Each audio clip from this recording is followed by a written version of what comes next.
Hi welcome to our channel. TDP నేత రాయపాటి రంగారావు చంద్రబాబు గారి ఫోటోని నేలకేసి కొట్టారు. సో ఇప్పుడు ఈ వీడియో కూడా వైరల్ అవుతుంది. అయితే ఇది మెచ్చిన జగన్మోహన్ రెడ్డి గారు ఆయనకు టికెట్ ఇవ్వబోతున్నారు అన్న వార్తలు అయితే వైరల్ అవుతున్నాయి.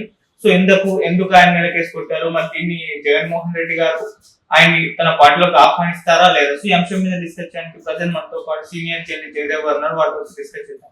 నమస్కారం సార్. నమస్తే సార్, ఆ వీడియో మీరు కూడా చూసే ఉంటారు.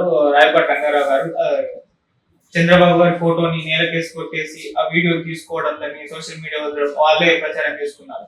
సో ఇప్పుడు ఇది మెచ్చిన జగన్మోహన్ రెడ్డి గారు ఆయన పిలిచి టికెట్ ఇస్తారు అని కొంతవరకు అయితే ప్రచారం జరుగుతుంది సార్. మరి దీనిపైన మీ ఒపీనియన్? అంటే ఈ కల్చర్ ఎలా ఉందంటే వైసీపీలో ఇటువంటి ఈ వైసీపీ కల్చర్ అని ఒక అభియోగం ఉంది. ఎట్లా అంటే ఎవరైతే చంద్రబాబు గారిని, లోకేష్ గారిని, పవన్ కళ్యాణ్ గారిని దుమ్మెత్తి పోస్తారో, తిడతారో ఏదో ప్రతి స్టేజ్ మీద కూడా వాళ్ళకి మొదటి ప్రాధాన్యత ఉంటుంది. అదొక ఎక్స్ట్రా క్వాలిఫికేషన్ లా చెప్తారు అని ఒక అభియోగం ఉంది. అది కొన్నిసార్లు మనకి వాస్తవమేమో అనిపిస్తుంది.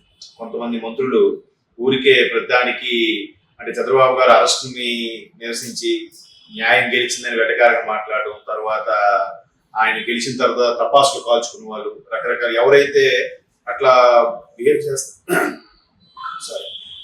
బిహేవ్ చేస్తారో వాళ్ళకి ఖచ్చితంగా వైసీపీ మంచి సముచిత స్థానాన్ని కల్పిస్తుంది అన్నట్టుగా ఒక అభియోగం అయితే ఉంది. మరి నిజమే అయిండొచ్చు కూడా. సో ఇప్పుడు కూడా దాన్ని బేస్ చేసి మీరు అడుగుతున్నట్టున్నారు. ఎందుకంటే చంద్రబాబుని ఎవరైతే ఆశ్రయించుకుంటారో, చంద్రబాబుని ఎవరైతే ఆయన్ని దుమ్మెత్తి పోస్తారో, ఇప్పుడు ఆయన ఫోటో నేలగేసుకుంటాడు కాబట్టి అది వైరల్ చేసుకుంటే అది జగన్ వరకు రీచ్ అయితే ఆయన ఇచ్చేస్తారు అని కదా. మరి అలాగంటే ఆల్రెడీ ఇప్పుడు టీడీపీ నుంచి గడిచిన 6 నెలల్లో, సంవత్సరంలో ఎవరైతే వైసీపీకి వెళ్దాం అనుకున్నారో వాళ్ళందరూ ఇలా ఉన్న గోపిల్లా ఉన్నారు. గోడ మీద పిల్లుల్లాగా ఎటు దూకుతామా, నిజంగా టీడీపీ వదిలేసి వెళ్ళిపోదామా అన్నా కూడా భయం వేస్తుంది వాళ్ళకి. ఒకవేళ అక్కడికి వెళ్ళినా గెలుస్తామా అంటే గెలుపు అనేది ఖాయం లేదు. దానికి బెస్ట్ ఎగ్జాంపుల్ చాలా మంది ఉన్నారు. వంశీ గారు అదే పరిస్థితి, అంబటి రాయుడు గారు అదే పరిస్థితి, క్రికెటర్. తర్వాత ముద్రగడ పద్మనాభం గారిది అదే పరిస్థితి, వంగవీటి రాధా గారిది అదే పరిస్థితి కదా. మరి చంద్రబాబు గారిని ఇండైరెక్ట్ గా విమర్శ చేసే వాళ్ళకి చేసేలాగుంటే అనిల్ కుమార్ యాదవ్ గారు మాట్లాడారు కదా, ఆయనకి బాగుంటుంది అనుకున్నా ఆయన మంత్రి పదవి తప్పించారు. ఇప్పుడు ఆయన కూడా టికెట్ ఇస్తారో లేదో తెలియదు. ఎందుకు తెలియదు అని అంటున్నానంటే ఆయన కూడా ఒక నిర్లిప్తతో ఏం మాట్లాడారంటే జగన్మోహన్ రెడ్డి గారు గెలిచి మాకు ముఖ్యమంత్రి అవడం ముఖ్యం, ఆయన ఎవరి పేరుని సజెస్ట్ చేస్తే వాళ్ళ వెనక మేము నిలబడి నడిపిస్తామన్నారు. ఆఖరికి రోజా గారు కూడా అదే స్టేట్మెంట్ కదా.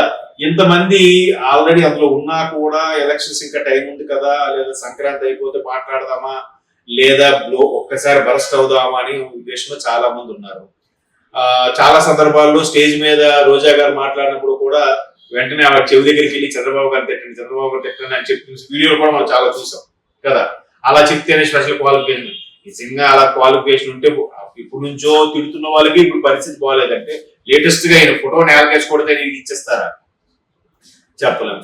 పైగా ఆల్రెడీ 3 జాబితాలు రిలీజ్ చేసే అవకాశం ఉంది అని ఆల్రెడీ కొన్ని డిక్లేర్ చేసేసారు అంటున్నారు. ఈ డిక్లేర్ చేసేసినప్పుడు ఈ లిస్ట్ లో పేరు లేకపోతే ఎలా అవుతుంది? ఆల్రెడీ ఇచ్చేసి ఉంటారు, కొంతమందికి హామీ ఇచ్చేసి ఉంటారు. నెక్స్ట్ ఈయనకి ఎంత ఆధారం ఉందో అనేది తెలియదు. మరోవైపు పీకే గారో లేదా ఇంపాక్ట్ సర్వే ప్రకారమో ఎవరికైతే, ఏ ఎమ్మెల్యేకి అయితే, ఏ ప్రజాప్రతినిధికి అయితే ప్రజాదరణ ఏ రేంజ్ లో ఉంది అనుకునే అంశంలో కూడా కొన్ని రకాల మాటలు ఉన్నాయి. ఒకవేళ ఎవరికైనా అక్కడ స్థానికంగా ఉండే ఎమ్మెల్యేకి అంత పనితీరు బాగలేదు, ఆయనకి ప్రజల్లో అంత క్రేజీ లేదు అనుకుంటే ఆయన తప్పించేస్తా ఉంటున్నారు. వాడికి పనితీరు బాగలేదు, వాడికి ఇమేజ్ బాగలేదంటే ఎమ్మెల్యే తప్పంట, లేదు అక్కడ ప్రజాదరణ ఉందనంటే మాత్రం జగన్మోహన్ రెడ్డి గారి క్రెడిట్ అంట. అట్లా ఉంది అక్కడ క్రెడిట్ అంతా. సో ఎటువంటి నేపథ్యంలో ఓన్లీ ఆయన ఫోటోని నేలకేసుకుంటే సీట్ ఇచ్చేస్తా ఉంటే ఎందుకు? ముద్రగడ పద్మనాభం గారు ఫోన్ ఆయనకి కాకపోయినా ఆయన అబ్బాయికనే ఇస్తాం అనుకున్నారు. ఇప్పుడు అది క్వశ్చన్ మార్క్. ఆయన మళ్ళీ వెనక్కి వచ్చి పవన్ కళ్యాణ్ గారితో లేదా కాపు సామాజిక నేతలతో కూడా మాట్లాడుతున్నారట. సో ఇవాళ ఒక పర్సన్ ఈ 2 రోజులు ఊసిగాడుతుందో తెలియదు. ఇంకో ఎగ్జాంపుల్ కూడా చెప్తాను. అంటే ఇప్పుడు ఆయనకి రాయపాటి గారికి చెప్పాల్సిన ఇంకో ఎగ్జాంపుల్ ఏంటంటే మన పేరేంటి ముద్రగడ పద్మనాభం గారిది ఇలా జరిగింది. ఆ తర్వాత ఆయన మళ్ళీ వెనక్కి వచ్చి లోకేష్ గారితో వాళ్ళతో మాట్లాడతారని చెప్పారు. ఇలా ఉంది పరిస్థితి. అందరూ వైసీపీ నుంచి టీడీపీ జనసేనలోకి వెళ్తున్నారు, అదే చూస్తున్నాం. ఒకే ఒక నేత మాత్రం టీడీపీ నుంచి వైసీపీలోకి వస్తున్నారు. ఆయన ఎవరు? కేసీఆర్ నాని గారు. కన్ఫర్మ్ అయింది. తీరా ఆయన వెళ్ళారు అని అంటే ఆయన అనుచరులు ఎవరు వెళ్ళట్లేదు కదా. ఏ నాయకుడైనా ఒక పార్టీలోకి వెళ్తున్నారు అని అంటే ఆయన వెనుకున్న మంది, మార్పులం, ఆ ఓటర్ల పర్సంటేజ్, లేదంటే ప్రజాదరణ, ఇవన్నీ బేరీజు వేసుకునే కదా ఆయన ఏ పార్టీలోకి వెళ్ళి నేను గెలుస్తాను, గెలిపించుకుంటా అనుకోవడానికి.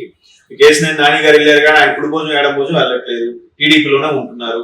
మరొక ఎమ్మెల్యే కూడా ఇవాళ పొద్దున స్టేట్మెంట్ ఇచ్చాడు, నేను టీడీపీతోనే ఉంటాను, నాని గారితో, కేసీఆర్ గారితో వెళ్ళట్లేదని. ఇంకేవాళ్ళ అలాంటి పరిస్థితి చూస్తున్న సందర్భంలో కూడా రాయపాటి గారు వైసీపీలోకి వెళ్ళాలనుకుంటున్నారు. అక్కడ కూడా ఇప్పుడు ఈసారి చాలా కీలకం కాబట్టి కీలకమైన నిర్ణయాలు తీసుకుంటున్నారు. ఇప్పుడు ఆయన ఫీల్ అయ్యి ఫోటో నేలకేసి కొడితే ఇప్పుడు ఆల్రెడీ జనసేనతో అలయన్స్ ఉంది.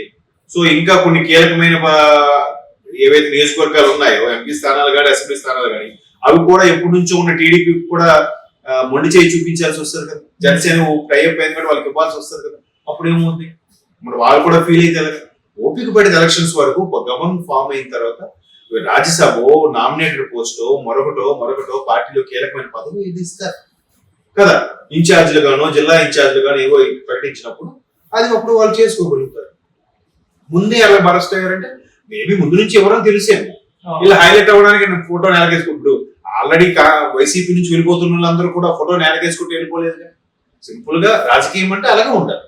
మాకు నచ్చలేదు, పొసగట్లేదు, విధి విధానాలు నచ్చలేదు, లేదా పథకాలు నచ్చలేదు, పనితీరు నచ్చలేదు, అభివృద్ధి లేదు, ఏదో ఒకటి చెప్పి బయటకు వచ్చేయాలి. కానీ నేలకేసి కొట్టడము, రోడ్డుకు వచ్చిన మాట్లాడడం చేయకూడదు. అది రాజకీయం అనిపించుకోదు. పైగా అంత అనుభవజ్ఞుడు ఆయన అలా బిహేవ్ చేస్తే కేవలం నెటిజన్స్ కి సోషల్ మీడియాలో వైరల్ అవ్వడానికి కోసం కొట్టినట్టు అనిపిస్తుందే తప్ప దీని నుంచి ఎవరు ఇవాళ మాట్లాడుకుంటారు, రేపటికల్లా మర్చిపోతారు. ఎవరు ఇస్తారు అప్పుడు? ఉన్న ఇమేజ్ కూడా పోతుంది కదా. ఇప్పుడు అందులోనూ ఇవ్వలేక, ఆ పార్టీలోకి వెళ్ళలేక ఏంటి పరిస్థితి, రాజకీయ భవిష్యత్తు ఏంటి కదా. వాళ్ళు ఆలోచించుకోవాలి.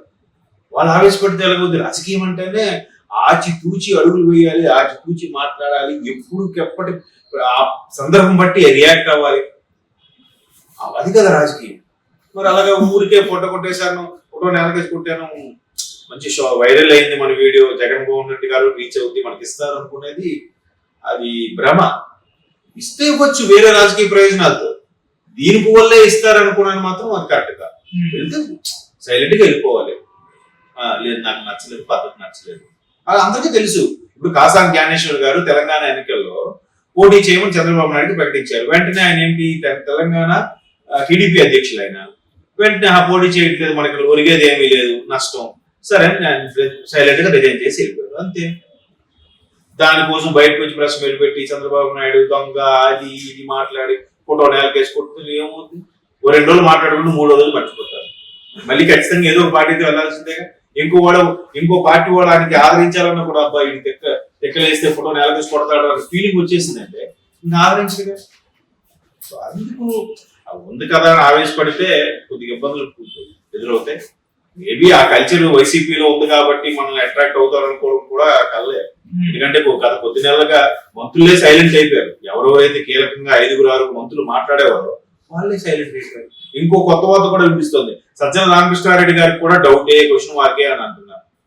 జగన్మోహన్ రెడ్డి గారి తర్వాత 2వ స్థానం అనుకునే సజ్జల గారికే క్వశ్చన్ మార్క్ ఉంటే ఇంకో కొత్తగా వచ్చిన వాళ్ళకి ఏముంటుంది, ఆల్రెడీ పార్టీలో ఎగ్జిస్ట్ అయిన వాళ్ళకి ఏముంటుంది, ఎవరైతే బాగా నేమ్ ఫేమ్ తెచ్చుకొని చంద్రబాబు గారి మీద బురద జల్లి నోటుకు వచ్చినట్టు తిట్టే వాళ్ళకి ఇంకేముంది కదా. సో అదంతా చూద్దాం, ఎవరి ప్రయత్నం వాళ్ళు. బహుశా ఆయన అలా ప్రయత్నం చేస్తే సీట్ వస్తుంది అనుకుంటారేమో.